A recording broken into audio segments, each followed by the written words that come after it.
Separation Saturday is here. The Florida Gators take on the Tennessee Volunteers this Saturday night in the Swamp. Today on the All Kinds of Weather Forecast, we will give you a preview, the storylines, and what this game means for the program moving forward. And we also welcome in a former Gator great and special guest, Ben Troupe. This is the All Kinds of Weather Forecast.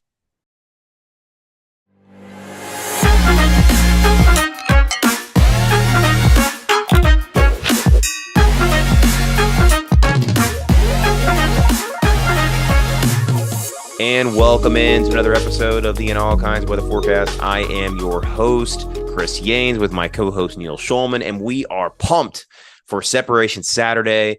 The Tennessee Volunteers, the number 11 ranked team in the country, come to the Swamp to take on our Florida Gators and another chapter of this historic rivalry. I got to say, this is probably the most amped that I've been for a Gator game. Maybe since Utah last year. Neil, I'm curious of your opinion of that, but this is one of the more amped games, I think, in the Swamp. Maybe LSU had that atmosphere last year. Utah had that atmosphere, but this is a rivalry game. This is a big conference game to start the season, and you know what? I love it. This is Separation Saturday, the third Saturday in September. Historically, this is where this game is meant to be. Florida opens up with two non-conference opponents, and then that third game is the first SEC opponent, and it's normally the Tennessee Volunteers. That's the way it was back when we were growing up in the 1990s and the early 2000s.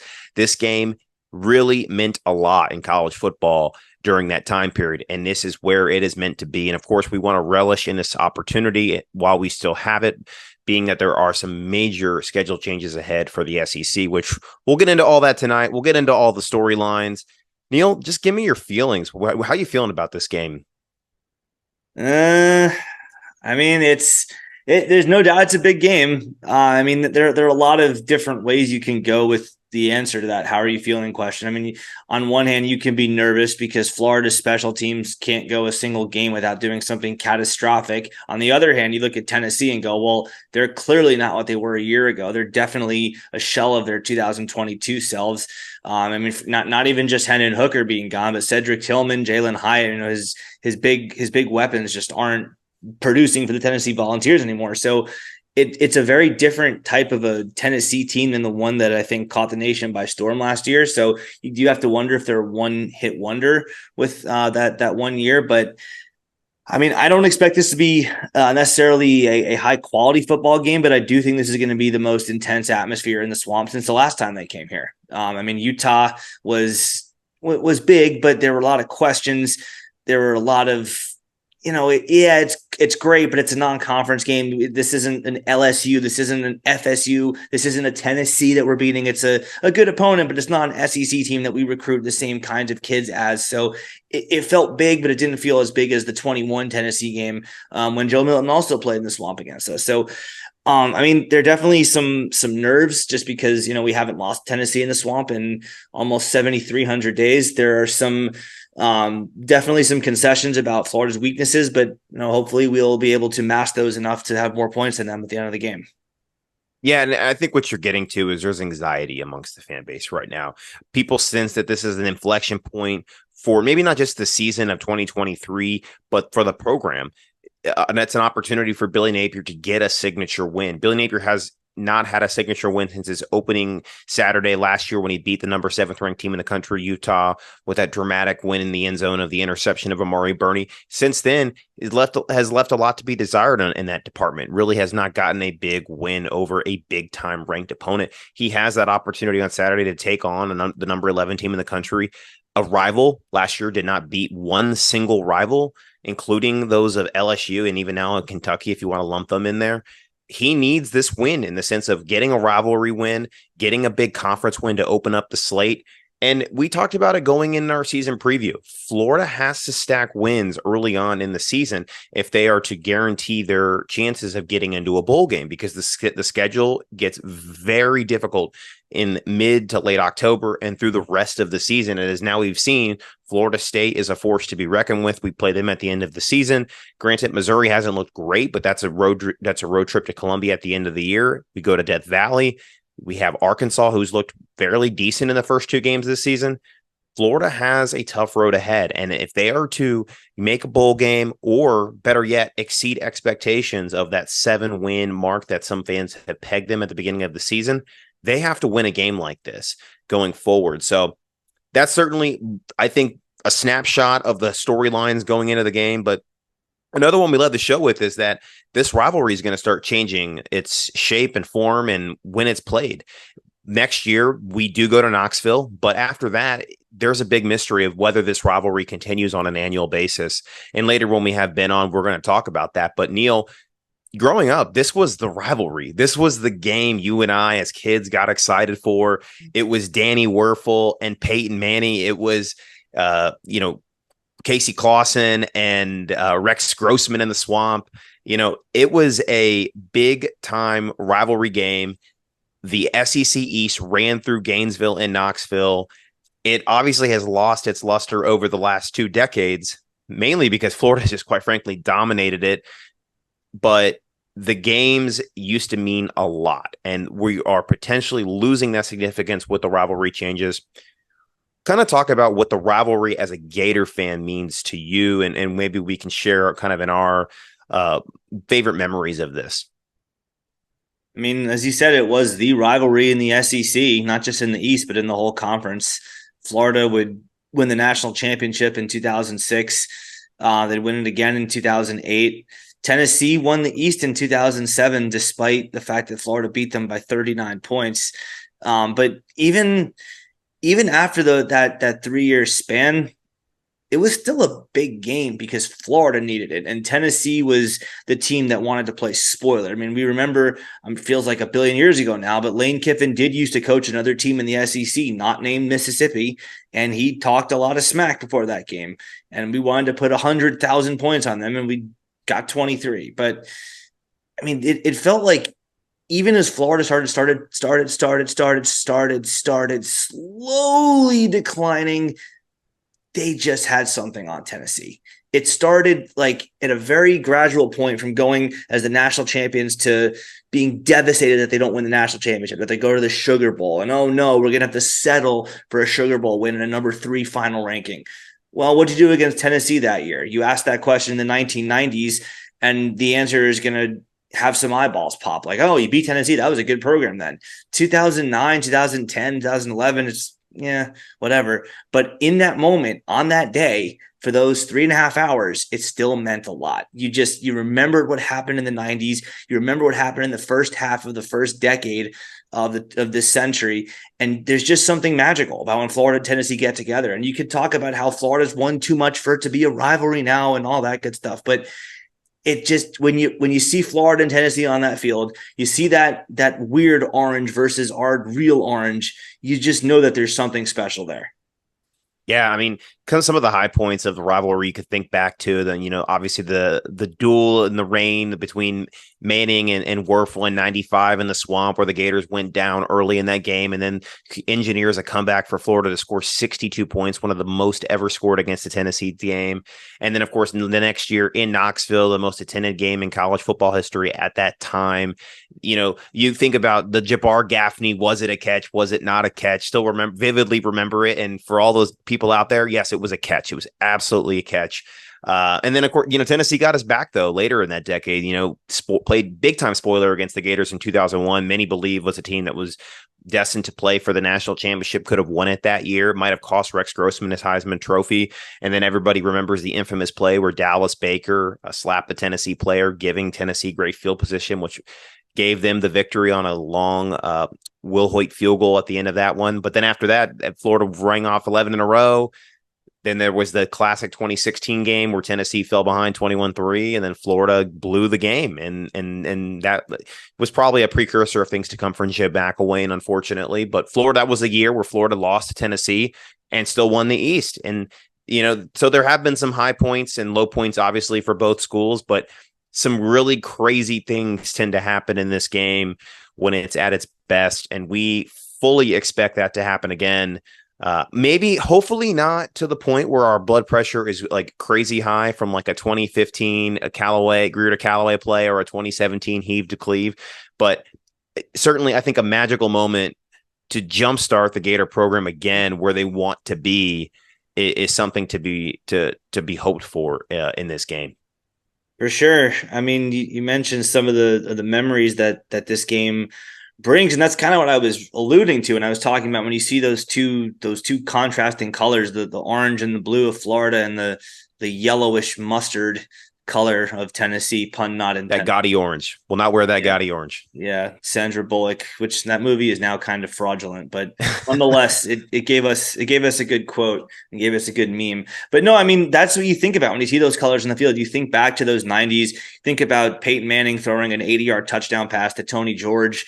You think about Florida making sure that Tennessee has an ugly eyesore of a loss on its resume in 2007 when a lot didn't go right for Florida. Tebow won the Heisman, but I mean, Florida lost 4 games that year. But you remember that game because Florida put 59 on them, and Cam Newton runs over Dennis Rogan and gets the whole swamp just going crazy.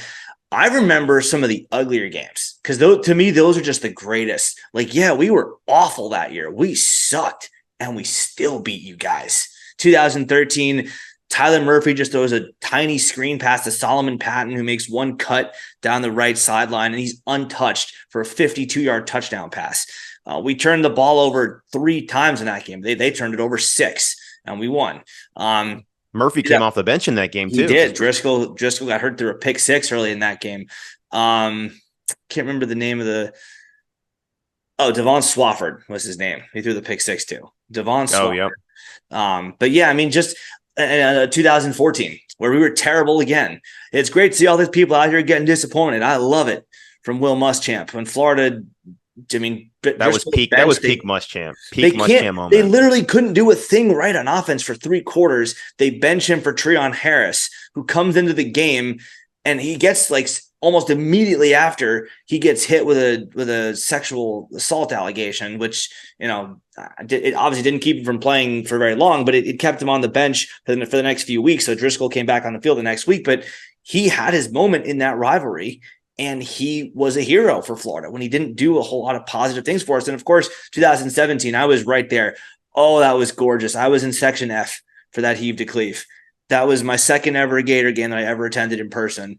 And it was there was this one Tennessee fan who was like 3 or 4 seats away. He could not have been more dejected. And that was just absolutely sensational. But yeah, man, that's what happens when Florida and Tennessee get together. You get something special happening. Either team wins. Their fans are going to be ecstatic. And whether it's a blowout or a nail biter, they're going to remember it for years to come.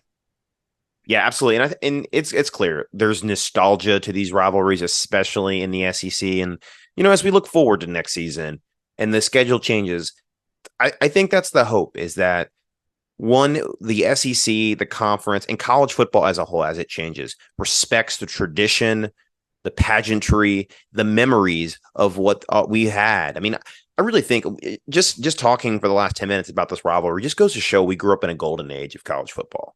We're never going to have these types of moments, these types of games again, this feeling potentially, but we'll have the memories, we'll have the highlights to remember it by. But I think that just goes to show, like, as Gator fans right now are still reeling from the fact that they aren't sure of what the Billy Napier era will bring. They are unsure of what will happen this season, how long the rebuild of this program will take. Will we ever reach the prominence we once had? Enjoy moments and opportunities like we have Saturday night. You can't think of a better scene.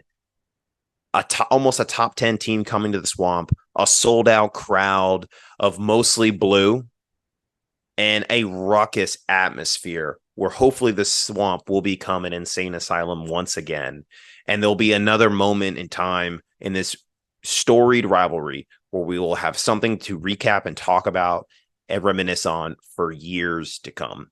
So, it's a great rivalry. I'm excited. I think there's some anxiety amongst people like maybe Neil and some of the other fan base, but I'm pumped. I can't wait. It felt great to be home last Saturday watching just McNeese, seeing people like you, Neil, and other folks that we ran into at tailgates. And I'm excited for that feeling once again this Saturday. I hope Gator fans can at least put aside the anxiety and the unknown of what the program is facing right now and just enjoy it. Enjoy the ride, enjoy the game. Let's have a great time. So Yep, that's the name of the game, having a good time. And whether or not the Gators win will have a lot to do with that. So hopefully the Gator football team itself will do its part. Before we go any further, got to shout out our merch store. We've got new merch that is comfortable, lightweight for those hot summer days. Makes it clear to everyone you come across which team you pull for. From 100% polyester workout tees to soft style cotton tees, sport tech polos, quarter zips, hoodies, beanies, baseball caps, trucker hats, koozies, tumblers, and more in all kinds of weather has just the gear you're looking for this football season. Our in all kinds of weather gear is sold in 4 colors: orange, blue, black, and white. And it all features that sleek new alligator logo that pays homage to all your favorite moments in Gator history. So don't wait. Get yours today. Go to inallkindsofweather.com/merch to get yours now. That's inallkindsofweather.com/merch. Well, with that, we want to welcome in our guest tonight. We have an All-American, a former NFL player, and a Gator great. Ben Troupe has now joined us on the In All Kinds of Weather forecast. Ben, we thank you so much for joining us today. Big game, big weekend, calls for a big guest. So thanks for joining us. How are you doing? Man, I'm good, man. Thanks for having me. I apologize for being late, man. You don't want to deal with this traffic in coastal Georgia. I apologize. It's all good. I mean, I live in Tampa, Florida, so I totally resonate with that. I actually, on the way home today, ran in behind 2 trains, so okay, totally understand. But listen, it's good to have you on. This is a big game, and Neil and I have been kind of reminiscing and talking about the history and the pageantry of this great rivalry in Tennessee. You played in it 4 times. You certainly have your stories and your memories from it as well. Kind of give the fans an idea of what, maybe even some of the younger fans that don't quite remember the 90s, the early 2000s, what this rivalry really means for not just both universities, but for the SEC.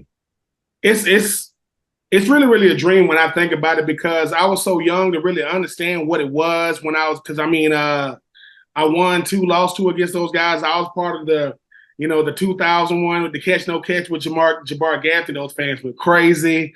I was a part of, I know this is the anniversary of our 9/11. That was my sophomore year when we had to play in December. My junior year, may he rest in peace, Reggie White was at the game. Like, Reggie White was there. We played him in the rain.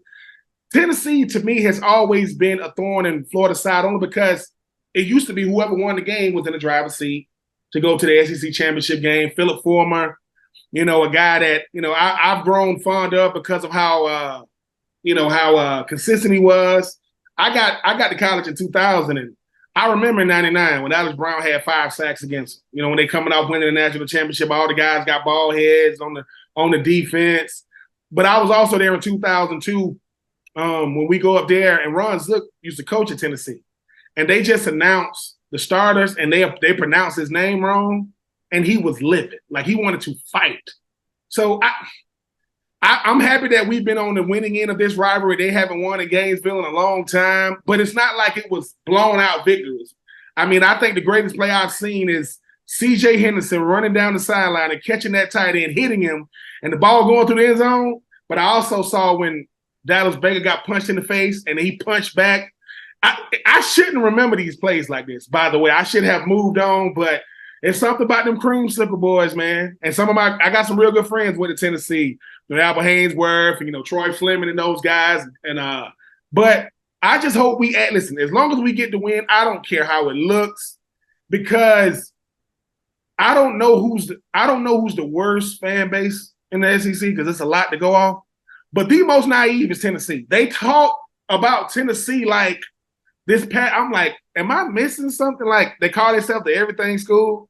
No, you can't almost go to Omaha. That's called not going. Or you can't almost do it. So they know it's our respect, but I can't stand them. They really think that color of orange is attractive. It's not. It's really awful. It's like blinding. It's like no one says, hey, do you guys got Tennessee orange? Like, no, because we have morals and values as grown people. No. So hopefully they add to it, but I'm just happy to have been a part of it. It's so special to me. Unfortunately, with these 2 schools from the Big 12 coming, I don't see Florida, Tennessee being in the same pod, which is going to hurt my heart. I think we tied to them boys from Athens for life.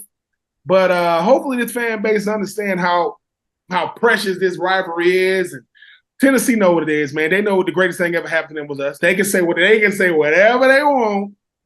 If I got a magazine called The Greatest in the SEC. You know who they got the greatest quarterback is? They got Peyton Manning. Stop it. Peyton Manning is not the greatest SEC. They doing that based off what he did in the league, right? Never beat Florida. Never. They won a national championship with T. Martin. Stop it. Love you, Peyton.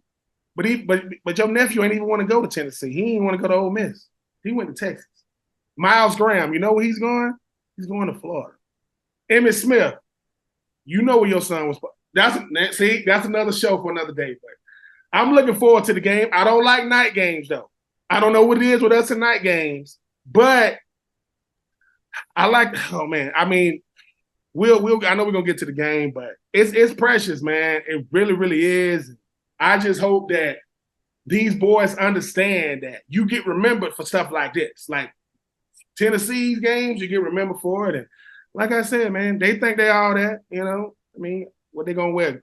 All orange with them black shoes.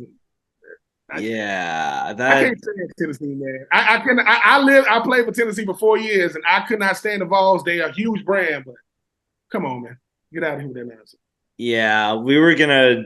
I mean, you kind of answered the next question I had about your thoughts on this game not being played on an annual basis anymore. But I mean, the long and short of it is we have this game now, and we don't know what it's going to be in the future. So just talk about what that means, or what you think it may mean to the players who are going to go out there onto the field this Saturday night, and I guess to a smaller extent next year. But we know that this is the last time this game is going to be, or we think it's the last time it's going to be played in the Swamp as an annual rivalry for a while. So, and for the current players, maybe the last time they'll ever play Tennessee in the Swamp. So if you're a player, what would that be like to you going through practice this week? And I know you have connections to the team, so from what you're hearing and you're seeing, how are the guys preparing for this game any differently?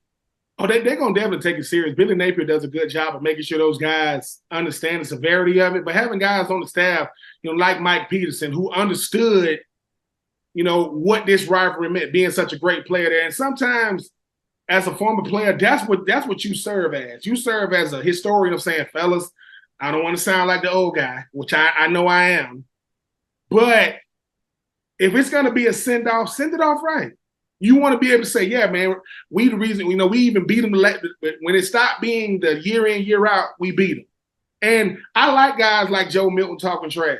I like them saying, because listen, when I tell you these boys don't understand, that's like the kid from Georgia saying, Florida don't put out D lineman in the draft.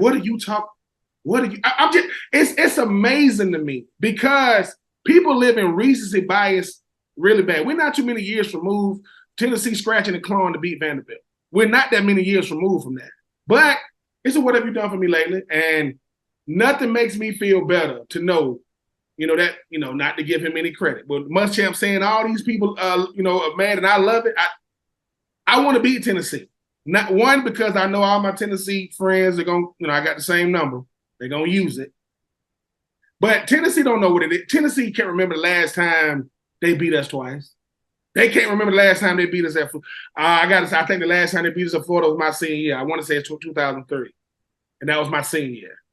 But I don't want to put more on it than the guy. It's a big game because it's the next game. But you don't want to lose to certain people, man. The Tennessee is one of them. It's like they beat us and look at what it did for the rest of their season. Like, look at what it did for them. Because you getting over a huge hump. They pulling down goalposts because it don't happen often, right? Florida, we better not pull down no goalposts from beating Tennessee. We don't got to do that. But we want to win, man. And you want to beat them in the worst way because nobody wants it on their resume. Like, for real, we lost to Tennessee. Win. In baseball and football, it don't happen that often. So I think they understand. I don't want to be that, what this game means. I think they understand that. And I think it's a propeller. We beat, when we beat. What could it do for our psyche, our mindset? Because let's face it, Florida hasn't looked great week one. I get it. Looked really good week two. Tennessee looked like world beaters 2 weeks in a row. They ain't played us. They ain't. We'll see what and I believe competition brings out the best in. When I play a higher level, it brings out the best in me. So, and listen, Joe Milton, you are not Anthony Richardson. Stop. I can't stop. You are not. Stop it. Now he got a big arm now. He got that. But, I want to hit him right there in that shoulder when he released it. I don't want to hurt him. I'm just saying, man, these boys, Florida needs to understand we're still the barometer. People still get a lot out of beating us. That's still Florida over there. I know, we big in the Swamp Kings now, even though that was a hell of a series. They're going to have to do more than 4. They're going to have Netflix. Y'all know what's up. We'll have to do more than 4. But and Florida starts understanding that people can't wait to do the Gator Chomp. If you notice, when they beat us, they can't wait to do it. You went to Florida because you was the best. You went to Tennessee because you couldn't go to Florida. I'm going to say it today. I don't care. You couldn't get in. You had to go to Knoxville. I'm going to say, I used to tell guys that. Why you went to Tennessee? Oh, couldn't get in Florida. Stop it. You couldn't get in. I don't want to hear it. It's like what Speece Brewer used to say. You can't spell citrus without UT, referring to the fact that Tennessee they always were going to go to that second-rate bowl game up down in Orlando in the Citrus Bowl. So it's the same thing, right? I mean, second-rate team, second-rate University of Florida, second-rate bowl game. That's just the trash talk we love during this rivalry, though. It is, and it's true. I mean, the thing about it is, I know it's down the line, but South Carolina, the reason why y'all have glory days because Spurrier was over there for 3 years. Haven't done much since, right? I think for Tennessee had a flash in the pan season last year. They had a great year. They want to know, are we more than just 1 year? Florida wants to know, man, what is it? What is it going to take to get us over the hump, right? And I think that's what makes these games good is because I joke about Tennessee. They're a hell of a squad, man. Coach Heupel, he took the job that nobody wanted at one point. Tennessee went through, 30-something coaches? Remember Greg Schiano? Remember that? Right after Dan Mullen. And see what I'm saying? It's like, what? So I think that, do I respect Tennessee? Yes. Are they a blue blood? Absolutely. So what? With all that respect I give them, we want to whoop them. Because, man, humble pie don't taste good to nobody. And in their mind, they've eaten so much of it, it's regular to them. They done ate a bunch of it. I think for us to go out there and really handle our business, I think gives us a shot to really what it does for the rest of the year because I don't think no team is going to play a perfect game, man. It's just not possible. But if our run game and our passing game can just gel with each other and our defense can just, whatever they do, keep doing it. Whatever they're doing, keep doing it. Plus Kingsley's back. Hey, man, I think it helps. It doesn't guarantee you anything, but Pearsall is one of the best receivers in the country. That's not because he goes to Florida. The kid can flat out play. We got the best.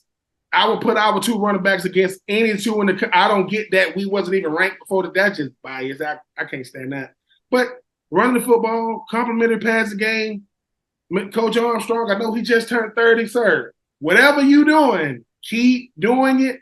Shamar James and Scooby, Lord have mercy. Them 2 boys, because we kept saying that was going to be and I think we got a shot, man. I think we need to deal with some early adversity, kind of push back. We need to hit Joe Milton real hard, pick him off and look at him and say, this is different, man. Because Florida is, I know we got the LED lights now. That's the new thing. $100,000 for lights now. Jesus. I get that, but, man, our fan base, they just waiting for something epic. And I think that big win early for Billy Napier, it makes him go home with his wife and say, good job, Billy. Because you know how it is, man. No one knows the $7.2 million doesn't justify what he has to deal with every day. So I wanted to get that big dub, man. I'm like that every week, but as we get closer to Jacksonville, you need momentum going into that stuff. I know that's a long ways away. I know, but I like our chances, man. Like I said, Kentucky think they all that. They not. Tennessee is one of those teams that they won't say it, but them coaches that's been there know, dude, it's hard to beat them now 2 times in a row. So we'll see. We got Graham Mertz. They got Joe Milton. I like our chances, though. We just got to go out there and play 4 quarters of consistent. We don't got to play dominant. I think we got as good a shot as any.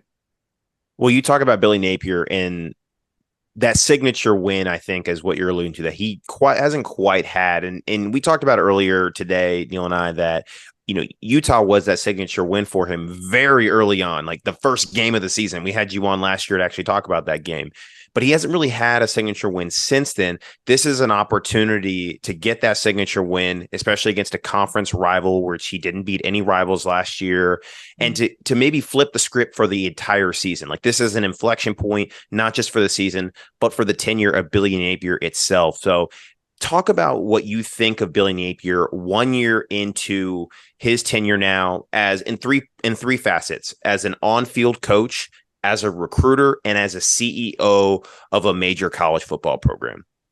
As an on-field coach, I think he understands players because he was a player. That kind of people don't talk about that enough. He understands what players go through.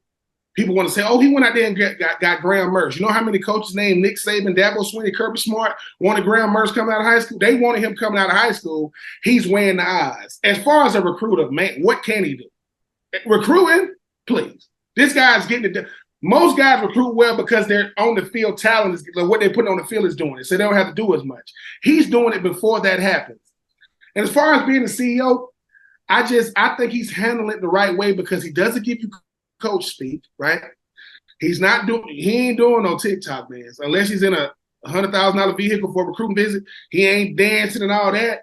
But I think no one knows about that but people that's been in that seat. He went from the SoCon to the NCC. I'm not counting his money, right? He went instantly to the most recognizable and famous coach in the state of Florida. That's taking nothing away from Cristobal and Norvell. That's taking nothing away from Coach Peterson and Ty Bowles. If he's walking down the street with all those guys, they're going to say, "Hey, Coach, man, who your friends?" Because he is the guy in the state. But I think he needs a signature win to breathe, because until it happens, he won't get a chance to breathe.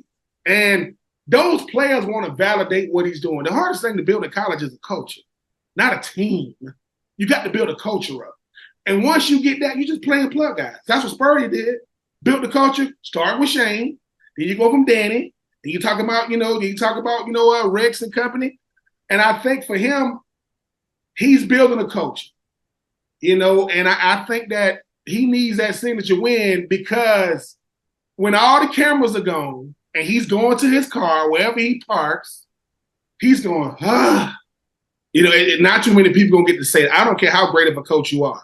That's prestigious. I think for Billy Napier is he needs what college football is against, and that's patience.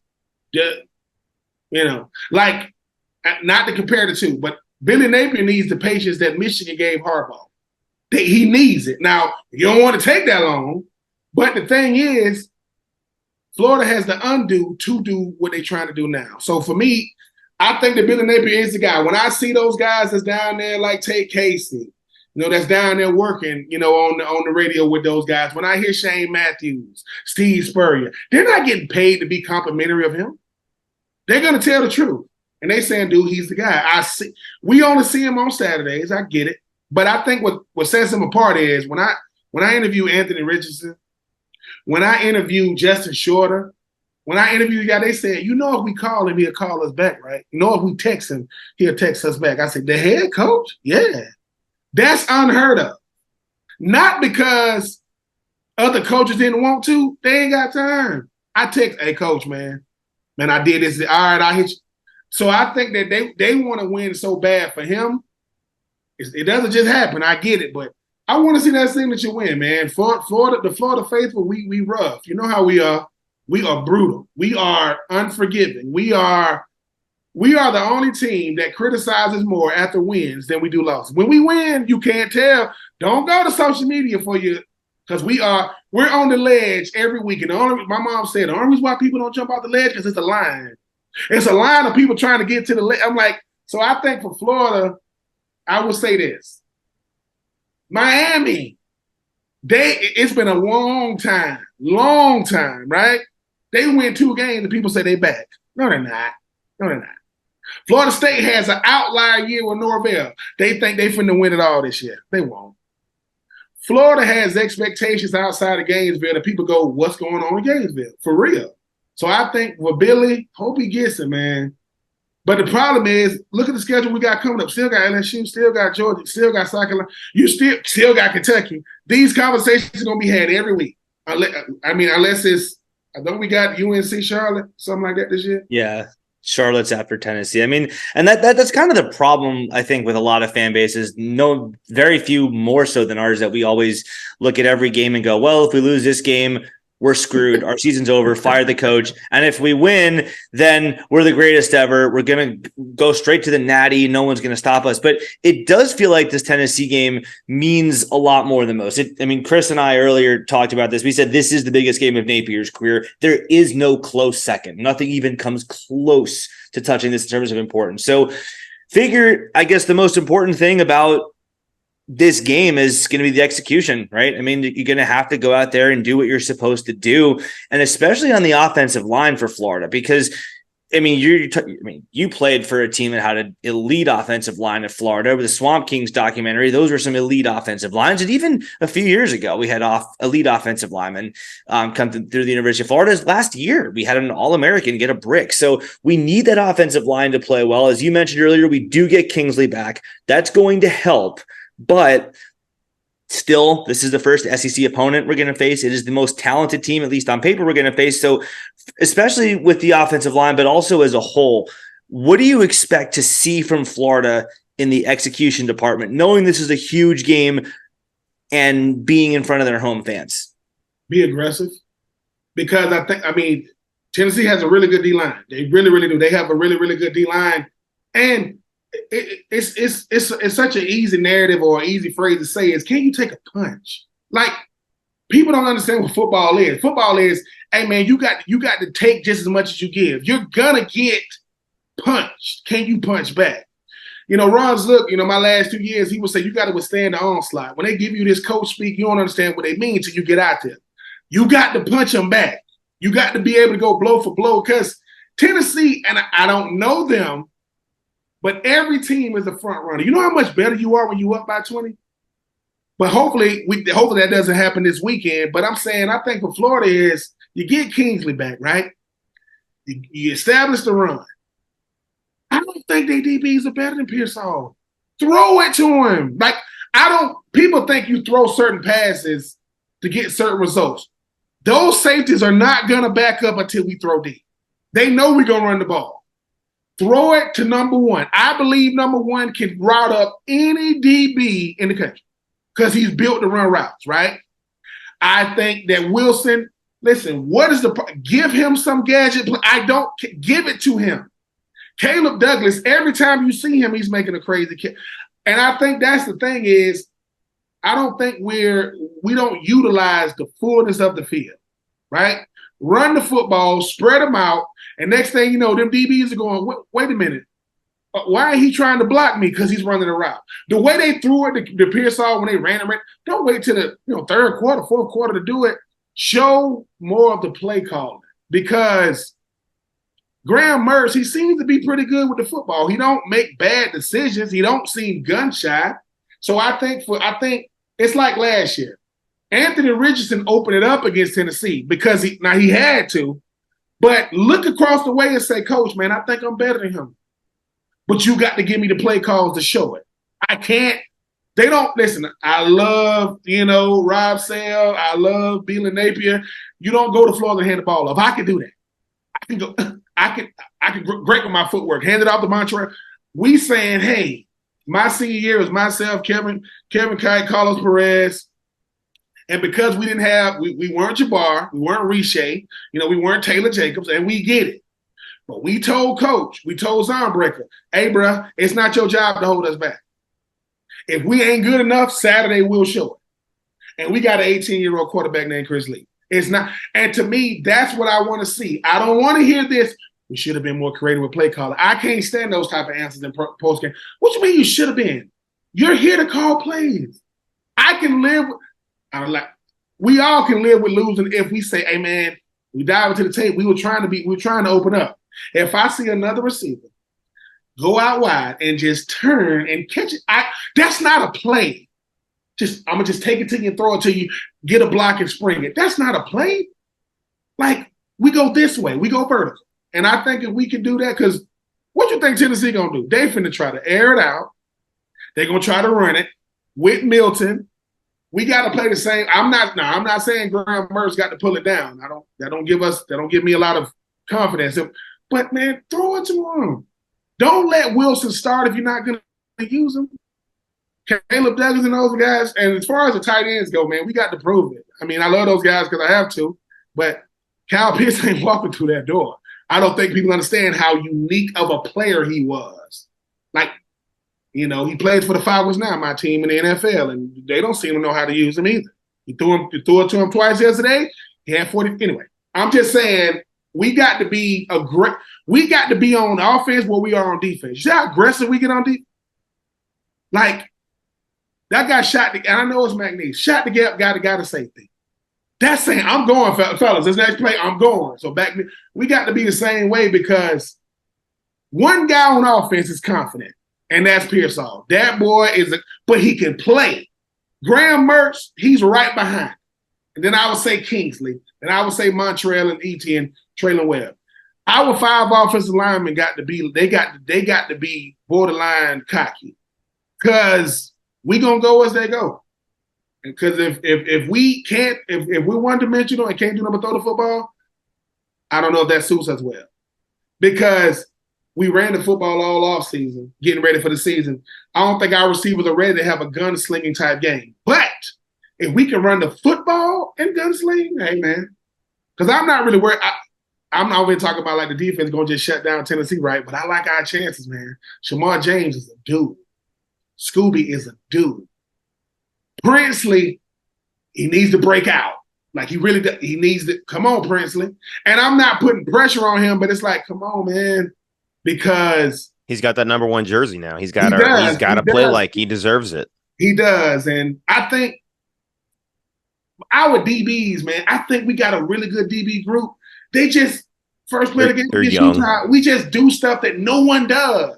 Like, how did that just like when you look at it, how does that happen? Listen. If I'm a safety, because of what happened to Utah first play the game, I'm backing up so far. You can't throw it over my head. You might throw it in front of me. And I think for us is special teams. What happened to it? Like, that used to be a weapon for us. Punt, block, kick off. So I think for us is as another litmus test, us go out there and show it. And I just know that Graham Mertz has a different chip on his shoulder because he coming over to us. He thinking that because he's a grad transfer, we settled for him over Jack. Nah, he like, hey, coach, turn me loose, man. Come on. Why do we do pass scale if we gonna just run it on Saturday? What are we, Nebraska back in the day in the 90s?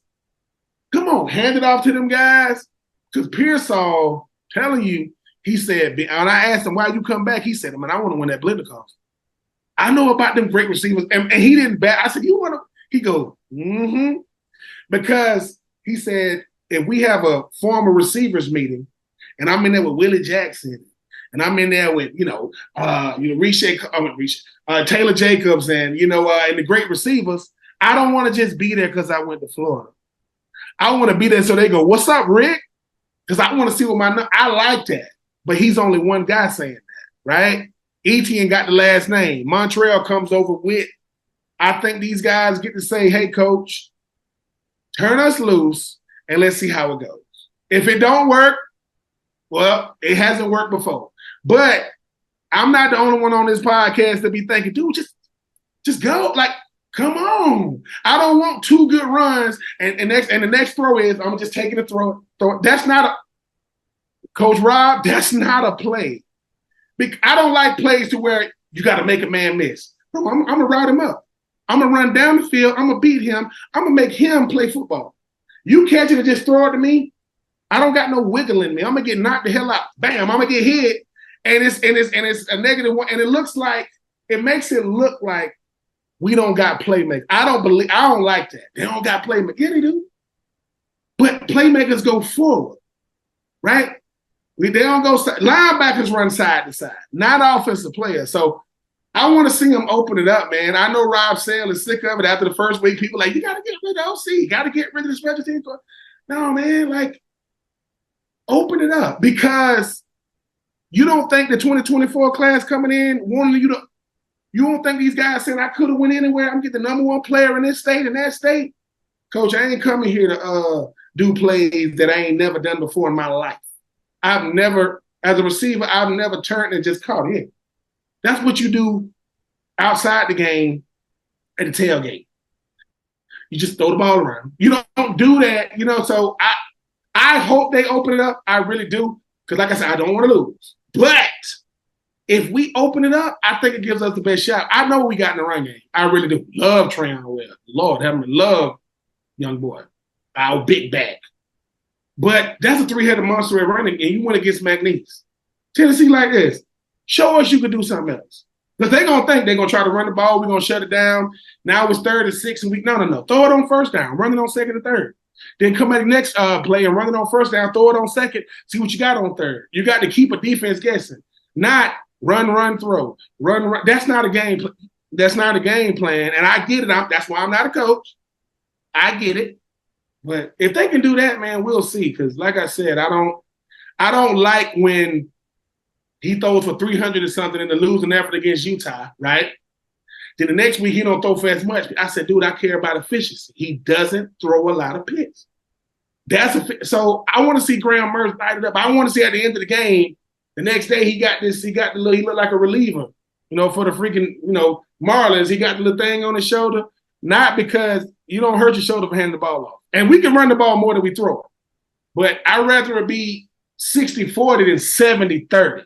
That's all I'm saying. Because the more balanced we are, the better we are. Plus, as a former tight end, I get better when I get plays. I don't got to make the play, but if listen, the reason why you got 4 guys in the route, that's 4 guys get a chance to get open.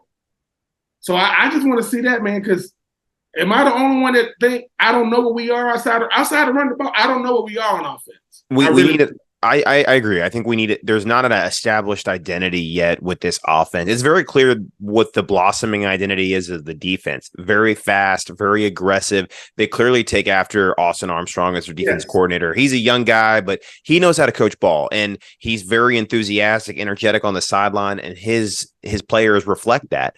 So I think you touched on a lot of good points and storylines heading in and keys to this game. But now let's get into the final verdict. We're going to predict the score, the percent chance we think we have of winning, and what are the keys, a major key to winning the game. So I'm going to go ahead and get Neil in here really quick, and then we'll go to Ben. And so, Neil, what do you think is a key to the game? And then give us your prediction. I think the key to the game is going to be throwing the ball down the field every now and then and having success doing it. I think Ben touched on that a little bit. I'm not saying do it every play or every other play, just 4 or 5 times a game. That number cannot be 0. It cannot be 1. If Tennessee isn't prepared for Florida to do all these little dinks and dunks and short passes and flares and screens, they will be soon enough. They will adjust after the first drive or two. So if you're Graham Mertz and Billy Napier, you've got to assume that's not going to be there consistently. And I'm not even talking about home run balls like the one we hit to Pearsall. I'm talking about 15, 20 yards down the field, hitting those throws, the intermediate and semi-deep balls between 15 and 30 yards, maybe down the field, because Tennessee's secondary is not that great. And if we can't do that against the secondary that gave up 260 yards through the air to Austin P, Florida's in big trouble when it comes to talking about who's going to win this game. Yeah, no, I agree. And I think really for me, the key for this game is going to be whoever runs the ball more is going to win. In my mind, it was kind of an old school stat for a long time. It was like the team that ran the ball in the Florida-Tennessee game won 90% of the time, whatever the number was. And that really held true from the 1990s through the 2000s and through the last decade. It's whoever ran the ball more. And Tennessee, I think, is going to have to establish a run game to win this game. One of the statistics that came out there this week was Joe Milton is averaging not even 6 yards per attempt right now, whereas Graham Mertz averaged more per attempt against Utah than Milton did in either of his first 2 games. So that tells me that really what Florida has to do defensively is say, okay, fine, we're not going to let you run the ball. You're going to have to throw the ball to beat us. So we're going to put our DBs in a situation where you're going to have to go win us a game. Put those DBs on an island, and we're going to have to play this offense better than we did last year. Last year, the strategy was clearly bend but don't break. Well, the defense broke multiple times, busted coverages. For a while, we were making them go down to the length of the field and score, but eventually the dam broke, and that's why Florida was furiously trying to come back 3 scores down last year in Knoxville, and it fell short, and we lost the game. That can't happen this year. Florida has to have a much more sound approach to the defensive game plan, and I really believe it's really just taking away the run game, forcing Milton into having to throw the ball. And if Florida is able to continue to get the pressure that they've been getting in the last 2 games, maybe actually get to the quarterback and get those sacks, I think Milton's going to get into trouble where he's going to make mistakes, and that's going to turn the game on its head. So for me, the key is whoever runs the ball is going to be successful in winning this game. What do you think, Ben? What's your key to the game? Man, my key to the game is really, they can't panic, man. They really can't, because when you don't know what you are on one side of the ball, you overemphasize on the other. The defense know what they are. They're looking to add more each week, show more each week. We know we can run the ball. It's like what Billy Napier is on offense is what Dan Muller didn't even try to do. Dan Muller didn't even try to run it, right? But I think that is what you're saying. We got to show aggressiveness on offense. You don't throw deep balls to complete them. You throw them to let them know, hey, dude, we do this too. Them safeties go, that DB coach goes, y'all better back up. You would think that we would have the best play action in the country with our running game. Use it. So don't panic. Go a little deeper into play calling. Because I always say this, what would another team do if they had Eugene Wilson? What would they do with it? Do that. Do some stuff like that. Let these young receivers know that, hey, man, being young and starting in college football should be a privilege, not a freaking, you shouldn't be out there just receivers don't come to college to block every play, right? But blocking helps you become a better receiver. So don't panic. Be more creative. And for the defense, man, you got to get to Joe Milton. You don't got to get the sack, but when he's throwing it, you got to be hitting him every other play, because the thing about it is we look at the final numbers, right, with these games. We think, what must have been crazy? No, man, it'd be turnovers. And I got to say this. Special teams got to want it. What? I don't understand it. I mean, and we've seen some of the best special teams in the last 10 years of football. Remember when we was playing the Raging Cajuns and we should have lost? We blocked the freaking punt. What if that's happening? We lose. The Raging Cajuns ain't smart enough to just get it and punt it real fast.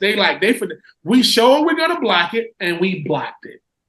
Got it, picked it up, and scored. Just be aggressive, man. Just be aggressive, and look at Tennessee and say, hey, man, we do this for real. Because going to Florida is great, but you want to show why you went there. So be aggressive, don't panic.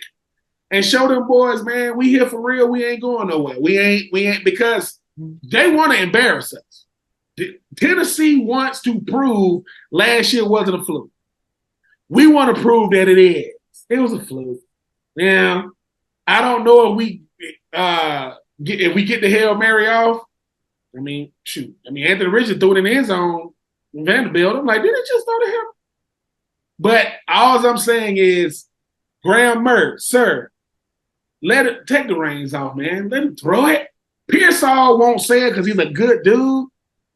Pearsall will say, man, them DBs really think they good. They're not. They can't. And all you need is one alpha at every position. On the O-line, you need an alpha. Quarterback, you need an alpha. Receivers, you need an alpha. And they will lead the way. You don't need all of them to be. I believe this Saturday, we still in the game going into the fourth quarter. We got a game. We still in the game. It's the look that we had when it's, what is it? What was it? 32-20 or something when we playing Georgia. When we cut that lead, look at that sideline. They was like, what? A lot of those boys wasn't on the team as this year, but I think it's something about if we lose, okay, we rebuild them. But what if we don't go with that narrative? What if we have that Colorado narrative? You see what I'm saying? They don't get that. What Deion does is says, dude, all you got to do is win. Listen, all you got to do is win. I think for Florida, it's saying, hey, man, all you got to do is don't blink. Listen. Don't get your veneers till after this game because they're gonna knock the hell out. They're gonna knock these out. That's fine. But take a punch, give a punch. It's like the podcast world. Like I always tell people. People say, why you do a podcast? Because I got something to say. Yeah, but they're doing it so. I think I say it better than them. Or I'm just as valid as them. It's like this. We need to validate each other on Saturday by saying, bruh, listen to me. I know y'all young. That is Tennessee over there. They don't know what the hell they doing. They living in a world that doesn't exist. We need to smack them out of that world and bring them on because Joe Milton, love him. He talk a lot. Man. He got a lot to say because of the Orange Bowl, whatever. I think that, and Hypo, I don't like him either. They, coming from UCF, them UCF boys. But I don't panic. Be aggressive. And, man, we got to get pressure on Milton, man. We can't let him sit back there and that. Dinking and dunking works because it gets you first down. Last time I checked, 6 + 6 is 12. That's a first down. Let's keep a drive. And, hey, man, if we do that, I don't know if it's going to mean we're going to win, but it's something about the fans understanding, dude, they're going to do their part. But I just remember last year, man, we beat Utah, man. That last drive, I turned the TV on. Like right before Bernie picked it up, I thought, oh, God. And I turned it on, and I saw him running the other way. I said, did he do something? Like, you want that. We want that feeling. That's our selfish part. We want that feeling of we act like we ain't never seen Florida win or never. But we want it again and again. And people say, what is your favorite food? I say, Florida football. It's my favorite. I can eat it every day. It make me sick, but I can eat it. And I think we want it because if you a beat writer for Florida, you know how hard your job is rooting. I get it. Your interest is to root for him, but you want to do a press conference after Billy get his first big one. You know what I'm saying? But hey, man, that's why I do this. That's why I'm on this side of the media because I'll be in there going, Coach, man, what the hell, man? I'm sorry. Because my fandom will get in the way of my analytics. It'll get in the way. So you're just passionate. That's all. No. That's all it is. If Florida was playing San Francisco, I said Florida by 3. What? What you want me? Because I think with them guys, man, we know they are one game or one play away from taking off. That's all football is we do something we weren't supposed to do and we take off. You don't believe me? Harbaugh don't think he's going to lose to Ohio State no more because they finally got over the hump, right? Mm-hmm. Tennessee is a team that's saying, hey, man, everybody always talk about Georgia, Florida. Hey, we over here, right? I think for Florida, it's reminding people that, hey, but we play some good ball over here too. It ain't been pretty. We didn't have a winning record last year. We don't got Superman at quarterback this year. But so I think that's what I want to see, man. I hope I see it. Because like I said, I appreciate you, McNeese, but that ain't it. Like that, I appreciate it. But yeah, people, they won 49. Nah, man, that's not. Nothing against McNeese.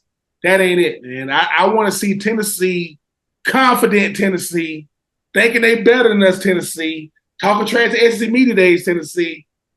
I want Billy to shake hands before the game, with Hyper to look at him and say, I'm from the book. Ooh!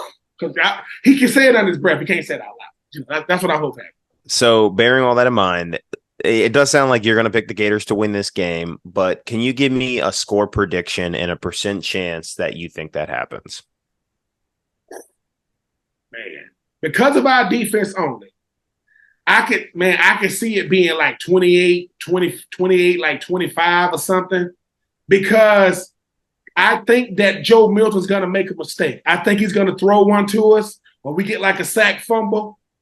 And I keep on coming back to Pearsall, man. He's a big play waiting to happen.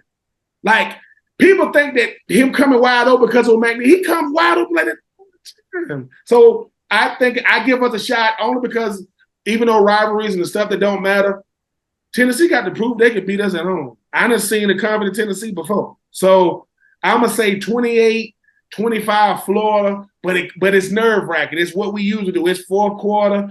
We got to make a stop. We got to make a play because we need it, man. We need somebody to bring out the best of us. So give me 28, 25 Florida. Listen, it's a nail biter now. It ain't. And I think we're going to have to score every quarter. and we're going to have to not flinch every quarter, I think we got a shot. So what % chance do you give Florida to win? Oh, Lord. 51. I go 51. Yeah, that's about right. That's about right. That to me, that seems about right. So, I mean, it is. It's a toss-up game. We said that, Neil, before the season started, that this was a toss-up game. It's a 50-50 game. It's a swing game. If Florida wins this game, it's a swing game. If Florida wins this game, it's the difference between them maybe winning 7, 8, 9 games or only winning 5, 6, or 7. I mean, that's really kind of, I think, where we're at with the program and the confidence it could instill moving forward. Because if you look going down the line, if you beat Tennessee, you will beat Charlotte the next week. Then you have that confidence going on the road to Lexington. You should beat Kentucky. We need to get back to beating them. Then you play Vanderbilt at home, another team you should beat. And then you play South Carolina, who hasn't looked that impressive. That offensive line is incredibly suspect. That old line is bad. Yeah, I'm talking about. So, I mean, it's not inconceivable that Florida could only have a loss going into the cocktail party if they beat Tennessee this Saturday. I mean, that's a big if, but it is possible. There's a path forward to do it if we get this win. Yeah, this is why we love college football, right? Listen, somebody going to rewind in all kinds of weather, 4 years ago, and it's still, yeah, man, because we already, listen, I go to the doctor every year, not to check my blood pressure, not to check my cholesterol. They be like, yeah, dude, you still got it. I got it. You got the itis. That Florida is in me. Okay, I'm good. I got to go. Because most teams have never seen it. Like, most teams never seen their team have this much. We've seen it, and that's what our problem is. We just expect it. It's like being a Yankees fan, being a Braves fan. You just expect them to do it. And when they don't, you're like, what's wrong? So I think for Florida, it's a confidence builder, man. I don't know what happened to Tennessee after they beat Florida last year, but they took off. I think for Florida, it's just saying, bruh, I want to know what it's like. Because until you know what it's like, you just go there. I want to know what it's like to get a big win at night. Herb Street and them are going to be on the call. And to me, that says something, though, right? Because Herb Street, they can decide what games they want to do. Game day's not even going there, and they're still bringing that crew there. Exactly. It's like game day has gone. Game day will be here, but they'll do game day. They'll do another game at night. They'll get on some private jet. It's because to them, they see past what hasn't happened or what's going to happen to say, man, it's still Florida, Tennessee. And I think that's what I like about it is the respect factor that Florida still had. When Florida loses, it matters. When Florida wins, it matters. And I think that's what you can't hide from. Billy Napier took him a full year to realize it's kind of crazy. Yeah. And we ain't no metropolitan area. Just imagine if Gainesville was as big as Miami or as big as Tallahassee. He said, so I feel for them boys with all the media attention they get now, social media and all, everybody got access to them, got to block it out, man. I want to see, listen, throw it up to Caleb Douglas, man. Just throw it up. He's going to make some type of acrobatic play. Give it to Eugene Wilson in space. I want to see I want to see the three-headed monster of Webb, Johnson, and Etienne go crazy. I want Kingsley to come back. Kingsley going to be tired as hell. He done missed 2 games. He going to be huffing, give him his breathing machine with his cold Gatorade on the side. And I want to see Rob Sale open it up. Like, I don't get how Rob Sale don't, but Armstrong does. Like, I don't understand. One guy is the new guy, and he's opening it up. Maybe Armstrong was too young to understand. What? Y'all hired me to open it up. And Rob, I don't want to listen. And then I'm not getting political. Be a conservative in politics. Don't do that in football, man. We don't want conservative. We want go. Because I don't know if Tennessee is ready for us to have a balanced offense, and we're gonna have to develop more of an identity throwing the football with the games coming. Because it might be a game we can't run it, and we got to throw it, but throw it for efficiency, not. So I want them guys to build confidence, which I think they are. And hey, man, Sapp and company on that D line, Desmond, Big Dez, and them. Come on, bro, because I want to see the law office of Scooby and Shamar. I want to see that. I think they're gonna have a great game. And hey, man, let's see what we got. Because I think it's time. I think it's time, and I say that all the time with Florida. But they got to prove it, man, because Billy Napier every week is a test for him. Every single week. And I know what all these coaches around. Hey, man, I trust our coach. People say, yeah, I don't want people like Florida could have got Cristobal. Hell no. Come on, man. We don't want no Cristobal, man. We don't want no Mike Norvell, man. Mike Norvell had cornrows in college. No. I'm good. And to you UCF fans, please stop it. There will never be a Big Four. It's not gonna. You got to have tradition to be a part of the Big Three. And I don't like the team on the Panhandle or the team in South Florida, but they do have tradition. UCF, y'all got a big campus. Campus big. We also have a real national championship. Well, that's what I'm saying. I said, listen, our national championship was nationally recognized. Y'all had Mickey Mouse, and that's embarrassing that y'all. Listen, in 2004, the Auburn Tigers went undefeated. They didn't go to the national championship, and they didn't have a parade. You know what UCF stands for, by the way, right, Ben? You know what UCF stands for? It stands for under construction forever. Listen, at the end of the day, right, and I said this earlier. I said, listen, UCF, one of y'all greatest players had one hand, and I respect that man. That man had one hand. Baller. No. Sorry, UCF. Y'all greatest thing was beating Auburn and almost beating LSU. Calm down. Calm down. Ain't gonna be no Big Four, because then if we say it's a Big Four, here come FAU, here come FIU. Listen, I say this all the time. I went to UF. Switch the letters, and that's how I feel about you. Just switch the letters, and that's how I feel about you. So just adopt Furman's mantra, basically.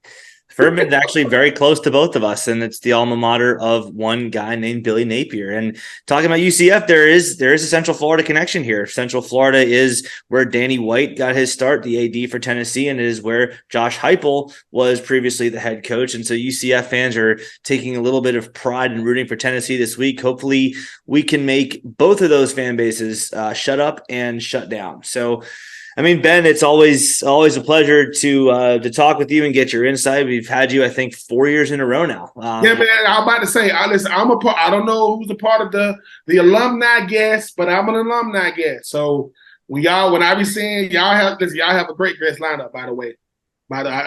As long as I come on once a year, it makes me not feel old. Number one.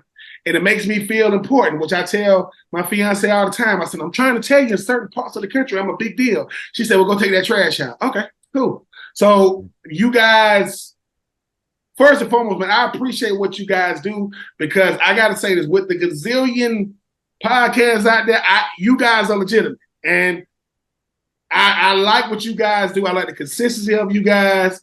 It's a podcast popping up right now called, University Avenue. No.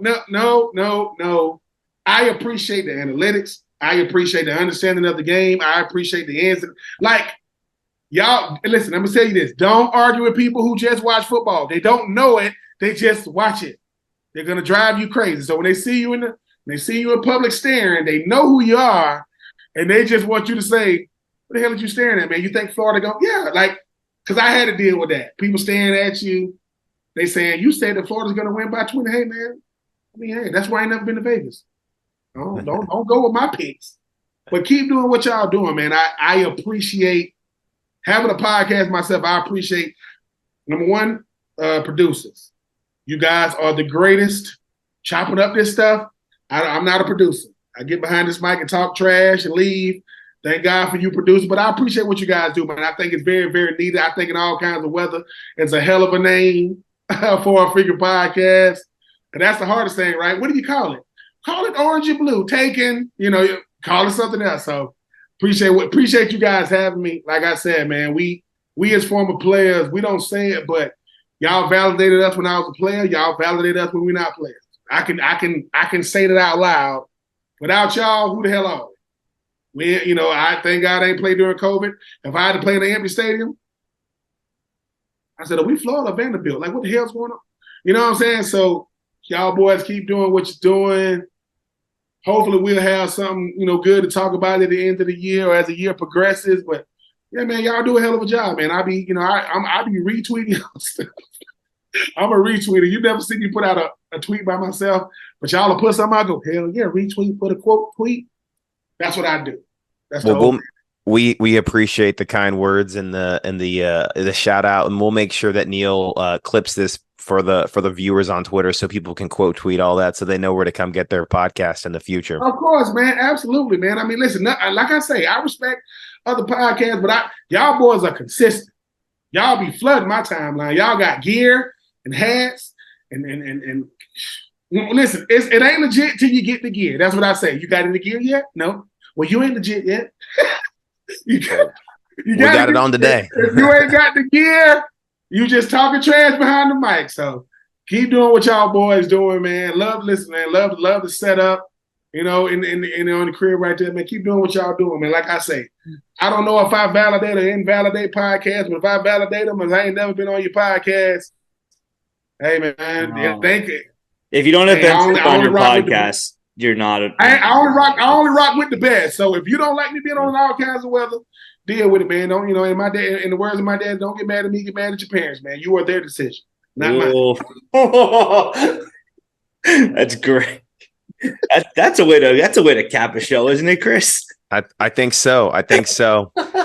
Well, Ben, we certainly appreciate you coming on, and we've got some definitely clip-worthy highlights to share with our fans. And thank you again for being a reoccurring guest and one of the best Gators out there. So appreciate you coming on and giving us our analysis of the game this coming Saturday. I appreciate you guys, man. It's truly, truly humble to come on with you guys. And at the end of the day, we all we got. In all kinds of weather is a real thing. I'm always humble. Whenever I get you guys in, man, I'm always humble to come on with you guys. Let's make this thing a reoccurring thing, man. And I'll talk to you guys soon. Yes, sir. Love it. Thanks, Ben. Yep. Go Gators. Okay. Go Gators. Well, we want to once again thank Ben for coming on. He always is a fantastic guest, gives so much great insights on the program and just his thoughts on just being a Gator in general. An incredibly passionate alumni, and we're very lucky to have him here, both on the show and in Gator Nation. But Neil, we talked about a lot tonight. We talked about the tradition, the pageantry, the nostalgia of this rivalry. We talked about all the storylines going into it, the keys to the game. We both gave our key when Ben was on. But I think it's time to give our predictions on what we think is going to happen on Saturday night. This is a big game. This is an inflection point for Billy Napier. When we previewed the season, we said this was a 50-50 game.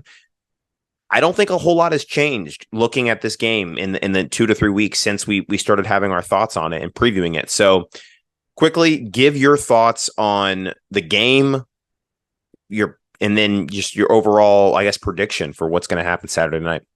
I mean, there's just so many different places I can go with this because there's so much we don't know. First thing I will point out, the yards per attempt stat is staggering. Joe Milton, 6.8 yards per attempt, significantly less than 8.62 that Mertz has. Of course, Milton can run more than Mertz, which helps Tennessee, but complement that with Tennessee's pass defense not looking so great against Austin Peay, and Florida might be able to pull this off.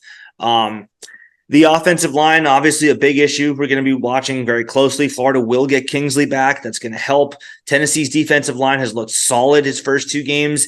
Then again, against bad teams, but nonetheless, Florida's offensive line, I think, can expect to have its hands full. Typically, sack production is one of the few things that does translate from level to level, at least somewhat proportionately. And Tennessee has 11 of them on the year. James Pierce has 3. Tyler Barron has 2.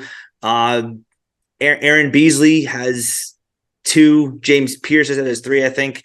I can't remember which order I said them, but there are 3 guys on that team with at least 2 sacks in 2 games. So a lot of different guys to watch for on that defense. I do like what I've seen from Austin Barber so far. I think Florida can protect Mertz better than Virginia and Austin Peay protected their QBs, but this offensive line is going to have to be at its very best. And now talking about what this means for the season, Chris, well, I mean, technically it doesn't do too much damage if Florida loses because mathematically speaking, you still play Georgia, you still play FSU, you still play LSU, all those chances on the schedule to impress the CFP committee. But I mean, let's be realistic. That's a pipe dream, right? Keep it respectful, but keep it real.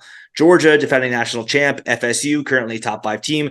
LSU, yeah, they have holes, but they're still very talented, and that's going to be a very daunting task to go into Death Valley and win. So this game is the season, Chris. It's not a big game in the season. It is the season. Because if Florida loses to Tennessee, there are 3 distinct scenarios. Scenario 1 is you pull off a shocker against one of those 3 rivals who are significantly better than you this year. plus win one of the 3 road games remaining. That's at Kentucky, at South Carolina, and at Missouri. Any one of them will do. Of course, Georgia, the defending back-to-back national champs. LSU, again, that's just not going to be easy. I don't care how much they've struggled. That will not be an easy task for Florida. Scenario 2 is you get swept by your rivals again, and you get 2 of those road wins. You go on the road and you win 2 of at Kentucky, at South Carolina, at Missouri. By no means is that a certainty. It might happen, but that's not going to be easy. Scenario 3, you don't accomplish either of those 2 scenarios, and you don't make a bowl game. And here is where I'll throw the status of Billy Napier into the conversation.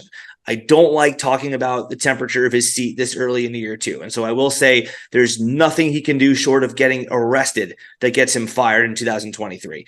But having said that, if you're telling me that Florida is worse in year 2 than in year 1, which is what happens if you don't make a bowl game this year, you're telling me that they take a step backwards from year 1 to year 2, woo, that seat is going to be hot heading into year 3. And that could set him up for a position where he's destined to fail because, yes, you'll have DJ Lagway in the door if you really want to play this scenario out. DJ Lagway will be a true freshman. You're not in position to demand a 3rd year of a rebuild. No, we don't want to hear the patience thing a 3rd straight time. We don't have time for DJ Lagway to come in and learn and take growing pains and develop. You go 6-6 in your first year and 5-7 in year 2. Hell, you go 6-6 your first 2 years.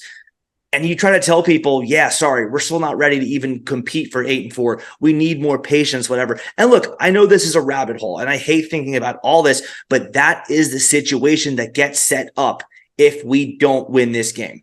We have to win this game. Billy Napier has got to win this game. If he's really, Chris, if he's going to survive, I just talked about looking into the future. You see the road ahead. You see that schedule. You see those scenarios, those paths to a bowl game. And you know as well as I do what's going to happen if we don't make a bowl game this year. And that's what's really at risk if we don't win this game. Oh, and one more thing. You lose this game, and it's probable that Florida goes 0-8 against its rivals heading into his 3rd year. Florida has never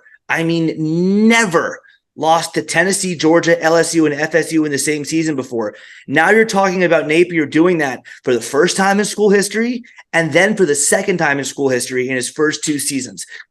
I'm on the patience train, but if you're Napier, you've got to be rewarding that patience and not testing it. And going 0 for your rivalry games in 2 years is not really going to help you. So, Chris, this is everything. The long and short of it is this game is everything for Florida and Billy Napier. I would agree. I agree. This is a pivotal game for him. It's an inflection point in his tenure. If he loses this game and then ultimately it doesn't work out, it is a major data point on the road to him not making it as the head coach at the University of Florida. He has to reassure the fan base, the program, the administration, the recruits that he has currently committed in the 2024 top 3 class that he has, that Florida is headed in the right direction. You need moments that you can see the logical conclusion that is going to happen. And Saturday night is the beginning of that. We thought we saw a turning of the page last year at Texas A&M. We then go home the next week. We smash South Carolina. We have a road game against Vanderbilt. Everybody thinks it's a foregone conclusion that we're going to win. We're going to be 7-4, maybe an 8-win season in Billy Napier's first year. Exactly what everybody could have hoped for. It didn't happen. It came crashing down on a miserable defeat on a cold day in Nashville. And then the next weekend, we were very much in that game against Florida State, but we lost. And I think a lot of it was shaken confidence from what happened the week before up in Nashville. Let's think of the opposite scenario here. You beat a Tennessee team that's number 11 in the country, and albeit I don't think they are the number 11. I don't think they are what their ranking indicates they are. If you actually look at FBI models, Dustin's model out there, they are lower on a lot of these power rankings, and for very good reason, and specifically because Joe Milton is probably not the quarterback we think he was. He's not Anthony Richardson. He has not put up the statistics that a future pro quarterback does. He has many limitations other than the fact that he can throw the ball 80 yards on a dime. Florida has to strike here. And if they do, I believe it will be a catalyst moving forward in the season for them to go on a run and start stacking wins in the 2023 season and building confidence in the fan base that the future is bright in Gainesville. We know the schedule ahead. If you beat Tennessee, you beat Charlotte the following weekend at home, you're going to have confidence going into that road game against a Kentucky team that you haven't beaten consistently in the last 5 years. You'll have confidence returning home and playing a Vanderbilt team that you know you should beat year in and year out. And then go on the road against a South Carolina team whose offensive line is floundering right now. And probably could have a losing record going into that game because of the schedule they play early on this season. Florida and South Carolina schedules are kind of the reverse. South Carolina has a very tough front end schedule. The back end isn't as hard. Florida, the reverse. The front end isn't as hard. The back end is very hard. Florida has an opportunity with a win on Saturday to be the catalyst to start the next chapter in the Billy Napier tenure. So, with all that being said, Neil, prediction time. Give me a % chance that Florida has to win this game and give me a score prediction. First thing I'll say is I do think Tennessee is overrated. I do not think they're a top 20 team in the country. I do think that they are the better team from what we've seen in 2 games. Of course, that being against 2 bad opponents for them, and Florida being against one respectable but not great opponent, and then one really, really, really bad one. I'm saying 45% chance for Florida just because I haven't seen anything from Napier about being a great in-game coach.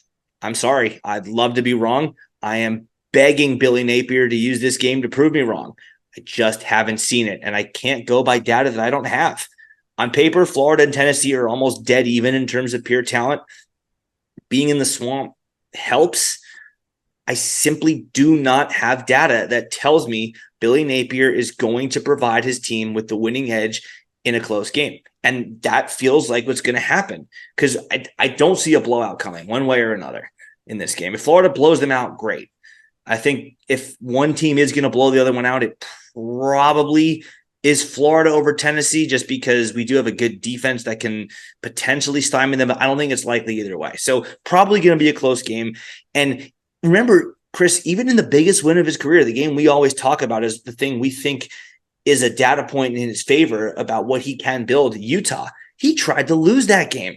He overthought the end of game sequence and needlessly wasted a timeout. And that was one bad decision by Cam Rising away from costing us that win. So look, I love Napier as a recruiter. I love Napier as an off-field CEO. Maybe he will outgrow this. It's very possible that he goes and hires an offensive coordinator after this year, and Florida can be a machine that's humming along nice and easy for years to come with him. But without that in place, with the special team deficiencies we see, I know Tennessee has their issues, but I give Tennessee a slight edge here. Prediction, we're doing that in one. So, yep. I mean, look, for most of our lives, Florida has had these streaks that are running. The streak over Kentucky, gone. Streak over Vanderbilt, gone. The streak over Tennessee, gone. The streak against FCS opponents, gone. Not really a streak, but we own Georgia for most of my life. That's gone. One by one, I've watched those streaks die. Every streak, every run, every piece of dominance over a point of time has to end eventually. All we've got left now is the anti-shutout streak. And, well, guess what? Sooner or later, that's going to die too. So people talking about how Tennessee hasn't won in the swamp since 2003, and I include myself in that because I've had a lot of fun, pointing at that for the last several years. I think that ends here. I know Tennessee's not what they were a year ago. Joe Milton's not Hendon Hooker. Our defense does look better. If Tennessee can't do it this year with all the issues that Florida has, I don't know when they ever will. This is it. This is their chance to win a game in Gainesville because I do think that there are cracks in the armor with Florida. I think that eventually Napier will have an offensive coordinator calling the plays for him, or he won't survive here. But this is a Florida point at its weak spot. They're rebuilding. Tennessee's a year ahead of Florida in that rebuild. And I understand that guys like a Jalen Hyatt are gone, but they just they have talent, and they have shown to be able to be successful with that talent. So I think Tennessee pulls this one out 31-24, because I don't think we have the downfield passing game that takes advantage of Tennessee's weak secondary. Well, I think you're right on the Vegas line. As of right now, the Vegas line is settled at Tennessee -6.5. And listen, Neil, that could very well happen on Saturday night. There is certainly a big scenario where I think part of my gut is saying that Tennessee is ahead of Florida. They are the better team. Florida hasn't shown consistently since Billy Napier has arrived that they can win these types of games. I think this is a 50-50 game. I put Florida's chances of winning at 50%. I probably had it maybe a little bit higher going into the season, but I always view this as a very difficult game for Florida just because it is an SEC opponent. And Tennessee is going to provide some issues for Florida. I think that run game is formidable for Tennessee, and this will be the best run opponent we've had, and the defense is going to have to show that they continue to step up and big play and make big plays. I think Austin Armstrong is going to have to coach the game thus far in his young career's life. I think that the Gators, like Ben say, play desperate at times. They understand the sense of urgency that there is in the program right now. This is a rivalry game. They understand the tradition of it. And you've heard that in some of the things that Billy Napier has said. I also think the crowd on Saturday is going to be a factor in this game. And I think a quarterback like Joe Milton, who has not played a lot of road games in his career, is going to be rattled. I think the Gators get to him. I think Joe Milton will make mistakes. I think Florida wins the turnover battle and rushes slightly more than the Tennessee Volunteers. And I think the Gators grind out a very hard-fought victory in the Swamp. And I'm going to go with a score of 21-17. Florida wins it at home. It's not going to be a pretty one, but I think they make enough plays in this game to get it done. I expect a stat line from Graham Mertz where he probably throws a $168, maybe a touchdown in there. But I think most of what Florida gets done is through the ground, and their defense holds serve in the Swamp. So I'm going to go 21-17. Gators get it done. It's going to be a great game, Neil. I can't wait to be there. Can't wait to be there tailgating with you again. Can't wait to be back in the Swamp Kingdom watching these Gators play. And all I got to say to Gator Nation is two things. Wear frickin' blue and be prepared to lose your voice in the Swamp on Saturday night. If Tennessee does beat Florida for the first time in 20 years, make it at least don't go down without a fight as a fan base. Make this the loudest environment that we've had in recent memory. Let's enjoy it. We don't know when we're going to have this rivalry on an annual basis at home again, maybe for the foreseeable future. So let's enjoy it. Let's do all we can to help these guys, encourage them throughout the week, and let's keep talking trash. It's Tennessee week. You got to love it. So there's nothing better than that. 7,297 days. I really, really want that number to be extended by, I don't know, another few thousand, but it's on the line this Saturday, Chris. It very well might die this Saturday. So I want to keep enjoying that. It's really all we have left, that and the anti-shutout streak. So I'd love to keep that intact for just a few more years. But, like I said, this is the game, man. This is it. This is for the future of the program. It's time to build new streaks. It's time to build new streaks. All streaks do come to an end eventually. Obviously, Georgia's streak of not winning a national championship came to an end. Some winning streaks we've had over the years came to an end. But that's when it's an opportunity to turn a new chapter, write a new page, and build a new streak for the program. And it starts with winning one now in a row against Tennessee in this storied and historic rivalry. Well, I think that about does it, Neil. It's been a great preview forecast for this upcoming game. Make sure to like the show down below. Leave a comment, review for us so we can continue to reach all those Gator fans out there. Tell your friends about the show. Share it with them. Let them know we're on YouTube now. We really want to help grow this platform out here on YouTube. And, of course, listen to us where any of the audio podcasts are available. For Neil Schulman and Chris Yanes, this was the In All Kinds of Weather Forecast. Go Gators and beat Tennessee. Go Gators.